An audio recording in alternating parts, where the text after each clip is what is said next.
नीचा। एक गांव में उज्ज्वलक नामक एक निर्धन बढ़ई रहता था। धन अर्जित करने के प्रयोजन से उसने परदेश जाने का विचार किया और परदेश की यात्रा में घर से रवाना हो गया।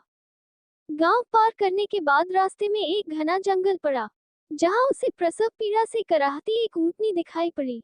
उस ऊंटनी ने एक ऊंट को जन्म दिया। बढ़ई को ऊंटनी और उसके बच्चे पर दया आ गई और वह परदेश जाने का विचार त्याग कर उन दोनों को लेकर अपने घर लौट आया। घर के बाहर ही उसने एक खूंटी से ऊंटनी को बांध दिया। वह रोज जंगल से हरे पत्ते लाकर ऊंटनी को खिलाने लगा। कुछ ही दिनों में ऊंटनी स्वस्थ हो गई। वह और उसका बच्चा बढ़ई के घर ही रहने लगे। ऊंटनी का दूध बढ़ई के बच्चों के पीने की काम आता और कुछ दूध वह गांव में बेच आता। इस तरह ऊंटनी उसकी आजीविका का साधन बन गई। समय बीता और ऊंटनी का बच्चा भी बड़ा हो गया। उसका उपयोग बढ़ई माल ढुलाई में करने लगा।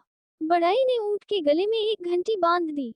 इससे ऊंट कहीं भी होता, उसे पता चल जाता था और उसे ढूंढना आसान हो जाता था। कुछ वर्षों में बढ़ई ने कई ऊंट और ऊंटनियां खरीद ली। उसका व्यापार अच्छा चल पड़ा। ऊंटनियों का दूध बेच बेचकर वह धनवान हो गया। ऊंटों से माल ढुलाई करवाकर भी उसे अच्छी कमाई होने लगी। सब कुछ अच्छा चल रहा था, किंतु जिस ऊंट के गले में घंटी बंधी हुई थी, वह स्वयं को दूसरे ऊंटों से श्रेष्ठ समझने लगा। जब सारे ऊंट जंगल में पत्ते खाने जाते, तो वह समूह छोड़कर अकेला ही इधर उधर घूमता रहता और घर भी देर से लौटता। जंगल में जंगली जानवरों का भय था। उस पर उसके गले में घंटी बंधी हुई थी, जिसकी ध्वनि से जानवरों को ऊंट का पता चल जाता था। अन्य ऊंटों ने उसे चेताया, किंतु अपने घमंड में उसने किसी की बात नहीं मानी।